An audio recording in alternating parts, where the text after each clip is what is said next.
Hello friends, शुरू करते हैं आज का वीडियो। आज की वीडियो में हम करेंगे क्लास 6 चैप्टर नंबर 6 NCERT इसका रिवीजन, क्योंकि ये चैप्टर हमारा कंप्लीट हो चुका है। तो आज हम करेंगे इसका रिवीजन कि ओवरऑल हमने इस चैप्टर में और नया क्या क्या सीखा। ठीक है, तो इसकी स्टार्टिंग हुई थी इंट्रोडक्शन से कि ये हमें इंटीजर समझाना चाह रहे थे कि इंटीजर्स होते क्या हैं। ठीक है, तो ये हमें समझ आएगा इस डायग्राम से। इसमें हम देखेंगे कि ये नेचुरल नंबर को हमें इससे दिखाया गया था, ज़ीरो हो गया। होल नंबर्स के लिए ये फिगर है, नेगेटिव नंबर्स के लिए ये फिगर और इंटीजर्स के लिए ये।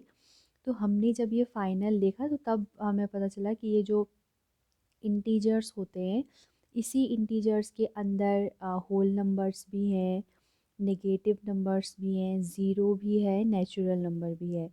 तो अभी तक जितनी भी हमारी क्लासेस में हमने नंबर्स के बारे में पढ़ लिया है और नंबर्स की डिफरेंट डिफरेंट फैमिलीज़ के बारे में पढ़ लिया है, उन सभी फैमिलीज़ में से सबसे बड़ी फैमिली होती है इंटीजर्स की। ठीक है, और इंटीजर के ही अंदर आ जाते हैं सारे नंबर। अगर हमसे पूछा जाए कि क्या नेचुरल नंबर इंटीजर होते हैं, तो हम कहेंगे यस, नेचुरल नंबर इंटीजर भी होते हैं। मतलब अब हम ऐसे समझ सकते हैं ना कि ये डॉट डॉट डॉट है, तो देखिए हम ये जो वन है ना, ये एक नेचुरल नंबर भी है, वन एक होल नंबर भी है, वन एक पॉजिटिव इंटीजर भी है। ठीक है, तो इतने सारे नंबर हम वन के अलग अलग नाम हैं। ऐसे ही टू, ऐसे ही थ्री। लेकिन ज़ीरो क्या है, वो नेचुरल नंबर नहीं है, लेकिन ज़ीरो एक होल नंबर है, ज़ीरो एक इंटीजर भी है। ठीक है, तो मतलब एक ही व्यक्ति एक ही नंबर अलग अलग नामों से लिया जा सकता है, क्योंकि वो तीन तीन फैमिलीज़ में रहता है, तीन तीन फैमिलीज़ को बिलोंग करता है। ठीक है, तो ऐसे समझेंगे। लेकिन जो इंटीजर होते हैं ना, इंटीजर ना ही होल नंबर होंगे, ना ही नेचुरल नंबर होंगे। ठीक है, क्योंकि इंटीजर की फैमिली तो पूरी माइनस इन्फिनिटी, फिर कहीं पर आएगा -2, -3, -2, -1, 0, 1, 2, 3, ऐसे ऐसे जाएंगे ना आगे को। तो चलो 1, 2, 3, 4 तो है, होल नंबर हैं, लेकिन क्या -1, -2, -3 ये होल नंबर की फैमिली में आएंगे? नहीं आएंगे। तो क्या ये वाले इंटीजर होल नंबर हैं? नहीं है। तो इससे हम क्या कह सकते हैं, सारे इंटीजर्स होल नंबर नहीं होते हैं, लेकिन सारे के सारे होल नंबर्स जो होते हैं वो इंटीजर होते हैं। ठीक है, ये सबसे बड़ी फैमिली जो है वो इंटीजर्स की है। और फिर हमने सीखा था कि इंटीजर्स जो होते हैं वो उसमें पॉजिटिव इंटीजर्स भी आते हैं, नेगेटिव इंटीजर्स भी आते हैं। ठीक है, जो ये 1, 2, 3, 4 राइट, ज़ीरो के राइट हैंड साइड वाले सारे नंबर होते हैं उनको पॉजिटिव इंटीजर्स कहते हैं। ज़ीरो से लेफ़्ट हैंड साइड के जितने भी नंबर्स होते हैं उनको नेगेटिव इंटीजर्स कहा जाता है। और जो ज़ीरो होता है ये ना ही पॉजिटिव इंटीजर है और ना ही नेगेटिव इंटीजर है, बस इंटीजर है। ठीक है, और फिर हमने सीखा था कि इन्हीं में, जैसे अगर हमें किसी साइन से रिप्रेजेंट करना हो किसी सिचुएशन को, ठीक है, किसी कंडीशन को, तो हम क्या करते हैं, जैसे अगर हमने ये अगर किसी हाइट पर जा रहे हैं, ठीक है, किसी ऊंचाई पर जा रहे हैं, तो ऊंचाई को हम पॉजिटिव नंबर, पॉजिटिव इंटीजर से रिप्रेजेंट करेंगे। वहीं अगर हम डेप्थ में कहीं नीचे की ओर बढ़ रहे हैं, डेप्थ दिखाने के लिए हम नेगेटिव साइन का यूज़ करते हैं। ऐसे ही अर्निंग, कमाई, मतलब हमारे पास कुछ मनी ऐड हुआ है, उसको दिखाने के लिए पॉजिटिव साइन यानी कि पॉजिटिव इंटीजर का यूज़ करते हैं। जबकि अगर स्पेंडिंग हुई है, खर्च हुआ है हमारा, तो उसको दिखाने के लिए नेगेटिव साइन का यूज़ करते हैं। टेम्परेचर अगर 0 डिग्री सेल्सियस से ज़्यादा हो तो पॉजिटिव साइन से दिखाते हैं, 0 डिग्री सेल्सियस से कम हो तो नेगेटिव साइन के साथ दिखाते हैं। ठीक है, तो ये हमने कुछ अलग अलग सीखे थे कि कहाँ पर हम सिर्फ उसके प्लस और माइनस साइन से ही बता देंगे कि क्या हो रहा है। ठीक है, प्लस हमें क्या बता रहा है और नेगेटिव हमें क्या बता रहा है।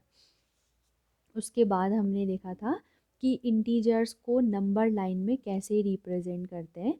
तो ये सिंपल है, जैसे होल नंबर, नेचुरल नंबर को करते थे, वैसे ही बस ये होता है कि ये नंबर लाइन अब थोड़ी और ज़्यादा लंबी हो गई है। पहले ज़ीरो उसका एंड पॉइंट होता था और वो केवल राइट हैंड साइड की ओर आगे इनफाइनाइट तक बढ़ाई जा सकती थी। अब जितनी बड़ी फैमिली इधर है उतनी ही बड़ी फैमिली इधर भी ऐड हो चुकी है। ठीक है। तो लगभग होल नंबर का जस्ट ट्वाइस जो होते हैं वो इंटीजर्स होते हैं। तो ये इतने बड़े हो गए, -1 -2 -3 -4, ये सारे ये निगेटिव इंटीजर हो गए। इधर सारे पॉजिटिव इंटीजर हो गए। Zero is neither negative nor positive integer. ठीक है। अब इसमें कैसे करेंगे, -6 को रिप्रेजेंट, माइनस वाली कोई भी नंबर को रिप्रेजेंट करने के लिए ज़ीरो से लेफ़्ट साइड जाएंगे, पॉजिटिव वैल्यू को लेबल करने के लिए ज़ीरो से राइट हैंड साइड की ओर जाएंगे। ठीक है। यही सेम वैसे ही, बस अब दो चीज़ें आ गई हैं, नेगेटिव और पॉजिटिव। फिर हमने यहाँ पर एक इम्पॉर्टेंट चीज़ पढ़ी थी कि हाँ, एक और चीज़ है इसमें कि जैसे हमने देखा कि हम लेफ़्ट साइड ऐसे इधर की ओर बढ़ रहे हैं ज़ीरो से, तो नेगेटिव साइन वाले नंबर हैं, और इधर की ओर बढ़ रहे हैं तो पॉजिटिव साइन वाले नंबर हैं। ज़ीरो से अगर ये नंबर लाइन वर्टिकल बनी हुई है, ठीक है, ये हॉरिजॉन्टल हो गई ऐसी सीधी, ऐसी खड़ी अगर लंबी बनी है, तो एक फिक्स पॉइंट ज़ीरो से ऊपर हाइट में जितने भी होते हैं वो पॉजिटिव इंटीजर को रिप्रेजेंट करेंगे। इस ज़ीरो से नीचे जो डेप्थ में है वो नेगेटिव इंटीजर्स को रिप्रेजेंट करते हैं। ठीक है। उसके बाद यहाँ पर कुछ पॉइंट हमें इम्पॉर्टेंट मिले थे, जो कि है कि एवरी पॉजिटिव इंटीजर, हर कोई जो धनात्मक पूर्णांक कहते हैं हिंदी में, जो हर हर एक जो पॉजिटिव इंटीजर होता है वो हर एक नेगेटिव इंटीजर से बड़ा होता है। ठीक है। जैसे +1 -1 से बड़ा हो जाता है, ऐसे ही अब सारे और गैप और बढ़ता ही जाएगा। -2 और +2 का गैप और ज़्यादा बढ़ जाएगा, -100 और +100 का गैप तो बहुत ज़्यादा बढ़ जाएगा। ठीक है। Zero is larger than every, zero is less than every positive integer. Zero कहाँ होता है, लेफ्ट में होता है हर एक पॉजिटिव इंटीजर के, तो छोटा होता है उनसे। लेकिन हर एक नेगेटिव इंटीजर के राइट साइड में होता है ज़ीरो, तो ज़ीरो उन सारे नेगेटिव नंबर से बड़ा होता है। ज़ीरो ना ही नेगेटिव इंटीजर में आता है ना ही पॉजिटिव इंटीजर में। और जितना हम ज़ीरो के राइट हैंड साइड में जितना ज़्यादा आगे को बढ़ेंगे, वो नंबर उतना ही ज़्यादा हम, मतलब हमें बड़े बड़े नंबर मिलते जाएंगे। ज़ीरो से जितना ज़्यादा लेफ़्ट हैंड साइड की ओर ऐसे इधर को जाएंगे, उतने ही छोटे छोटे नंबर हमें मिलते जाएंगे। ठीक है। तो ये सीखा था। उसके बाद उसके बाद हमने किया था कि एडिशन कैसे होता है इंटीजर्स का, और सब्सट्रैक्शन कैसे होता है। तो ये भी बहुत अच्छे तरीके से हमने यहाँ पर से सीखा था कि इसमें दो चीज़ों का ध्यान रखना पड़ता है हमें इंटीजर्स में, कि सबसे पहले तो हम चेक करेंगे ब्रैकेट तो नहीं लगा। ब्रैकेट लगा है तो हमारा फर्स्ट काम होता है कि अपने एक्सप्रेशन में से ब्रैकेट को रिमूव करना। ठीक है। रिमूव करने के लिए क्या करना पड़ता है, ब्रैकेट के अंदर का और ब्रैकेट के बाहर का साइन देखते हैं।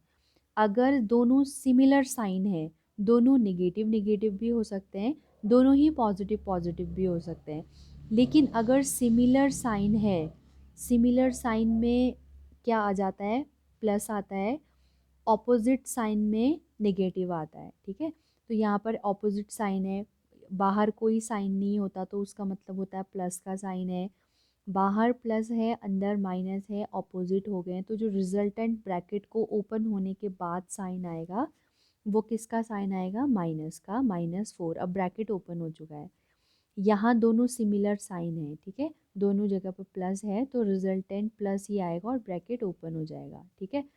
अब दूसरा स्टेप हम क्या करते हैं कि दोनों का साइन देखते हैं दोबारा से, ऑपोजिट साइन है तो दोनों के बीच में सब्सट्रैक्शन होता है, और सेम साइन होते हैं चाहे नेगेटिव हो चाहे पॉजिटिव हो।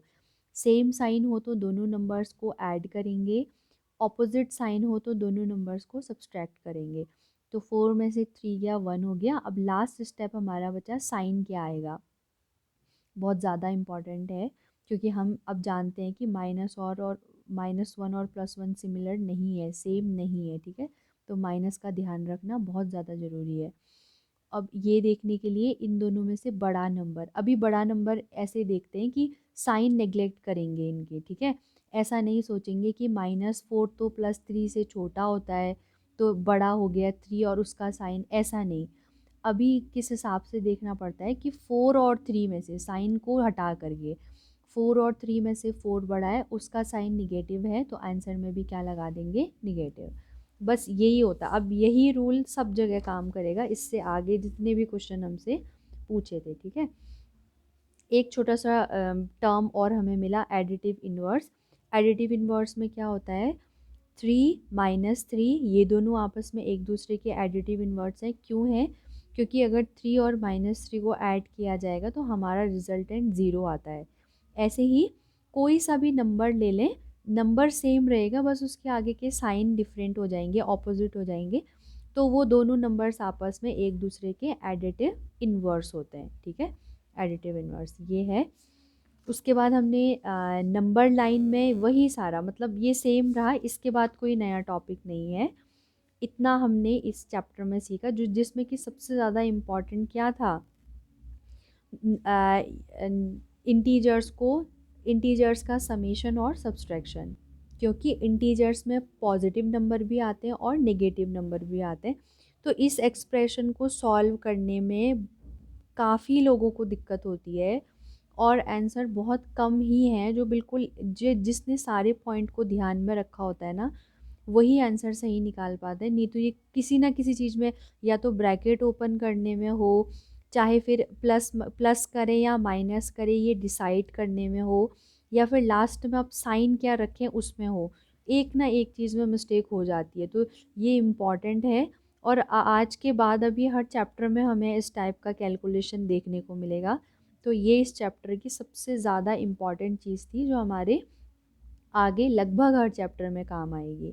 ठीक है, तो ये चैप्टर हमारा यहीं पर फिनिश होता है। अब इसकी जो समरी में दिया गया है, व्हाट हैव वी डिस्कस्ड, ये अब होमवर्क है कि ये आपने खुद से पढ़ना है इसको, और पढ़ करके समझने का प्रयास करना है कि इसमें क्या लिखा गया है। ठीक है, ये सारा समझ आ जाना चाहिए, तो ही फ़ायदा है कि हमने पूरा चैप्टर पढ़ लिया है। ठीक है, तो आज की वीडियो में इतना ही। इसको यहीं पर एंड करेंगे, नेक्स्ट वीडियो में एक न्यू चैप्टर के साथ।